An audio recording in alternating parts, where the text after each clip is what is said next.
Hi folks, welcome back to the Horde. Welcome to Monday. Got a beautiful day going on here. I gotta start putting things away. We're supposed to get some showers tonight, and I got my stuff spread all over the yard here. But let me show you what I've been up to. A lot of times when I have the backhoe loader out, given that it's such a pain in the butt to get in and out of the garage, I try to do as much with it as I can while it's loose. And one of the things I did with it is I dragged the Escort part way up on the pad here. I got this, you could see it wasn't pretty. And I even, from lifting it up and all, I put some stress on the windshield here and cracked it. But such is life. It's not like I'm going to do much with it. I dragged it right through here, and you guys could see where it was sitting. I actually had to trim a hole in the bush here to get it through. I figured I'd better do some of this stuff while I can. And the reason why I say while I can is right now I don't have anybody bothering me about this. The town's not on my cage or anything, but should they get on my cage, the first thing they're going to bother me about is cars, unregistered vehicles. And right now the Ranger pickup that's in this barn here is really not a problem for two reasons. Reason number one, this barn isn't on my property, so basically I'm guilty of littering, leaving my Ranger here on somebody else's property. So, oh well. And it really does make sense that they don't want cars floating around indefinitely on people's property, because eventually they will start to spill their contents. If it might just be that they spill their brake fluid or oil or something like that. This is probably a 75 also. This is probably an XR 75 also. Interesting. Don't mind Harvey. He suffers from attention deficit disorder, so I'll be doing 14 topics while I'm talking about this. Anyhow, normally they don't like cars sitting around because they'll spill their contents. And if you happen to park them with a gas tank full of gasoline and they spill that contents, especially if it's the gas with the MTBE in it, that stuff really isn't good for the environment. So you can understand why they want cars like not floating around. Obviously, if my neighbor had all these cars floating around and then decide to spill their guts on the ground and my well gets contaminated, it's going to make me cranky. So I should feel the same way for my neighbors. Not that it's great, but at least if you put them on blacktop, you'll get a little bit of an idea if they're leaking gas on the ground. More of it evaporates and you'd have a tendency to smell it.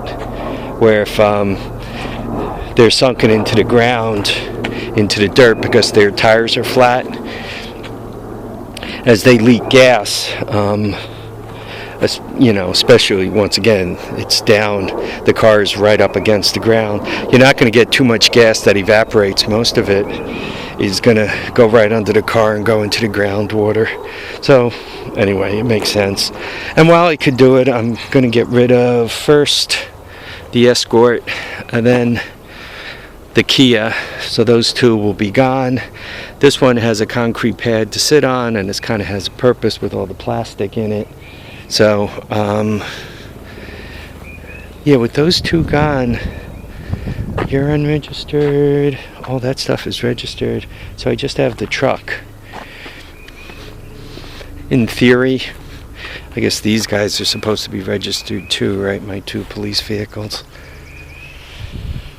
The Escort was a hard drag. Once again, you can see it kind of came ugly. What are my plans for it? It's got a really fancy stereo system in it. I bought it for $200. So far, I recycled the airbag and blew up Ernie with it.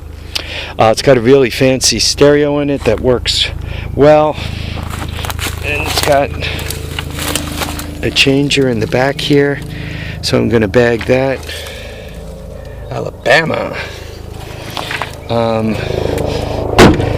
I'm also gonna cut the roof off, and I'm gonna take the hood, because those things are really great for covering up, really good for covering up firewood. Then I'm basically gonna junk it one piece at a time. Under the hood here, I hope I didn't screw up I hope I can get the hood back up. It looks kind of messed up here. Under the hood, it's complete. This car actually ran. What it died of was getting hit in the back, and then it sat around for a long time and it wouldn't start anymore. Whew, hot in here.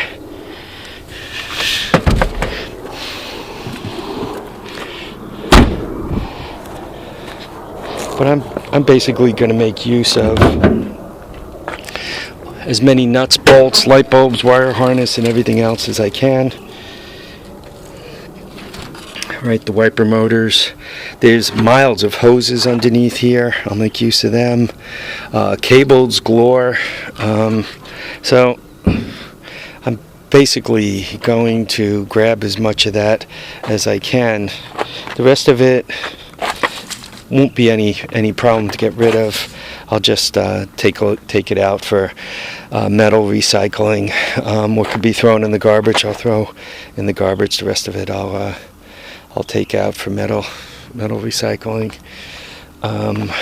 Scrap it out. Actually, I do have a question, and you guys might know the answer to this, especially you guys that work on cars. Ford Escort. This is 1999 vintage. The bolts underneath, are they metric, or are they American, or are they a mix? And by that I mean not only what wrench do you put on them, but I also mean the thread size. Well, if the Ford Escort there has if it has metric bolts, do they use the same thread pitch as like Honda, or do cars do something a little different, or it depends on what you're taking apart, because it depends where each assembly was produced. If I had to guess, it's probably the latter. Depending on where the assembly is produced, it kind of depends where you're going to get the what kind of nut and bolt you're gonna find. I'm trying to sort stuff, which is about as exciting as drying paint. But I kind of gotta get myself under control. And look at that; these are all power adapters. I bought a big bag of them at one point, and there it sits. Anyway, folks, I want to thank you all for watching and commenting and subscribing. Remember to keep your feet down, keep your head up, and sort your hoard once in a while. Somebody's going to have to do it. You either got to do it while you're still with us, or your family's going to be cranky with you if they got to do it. Okay, folks, take care now. Bye.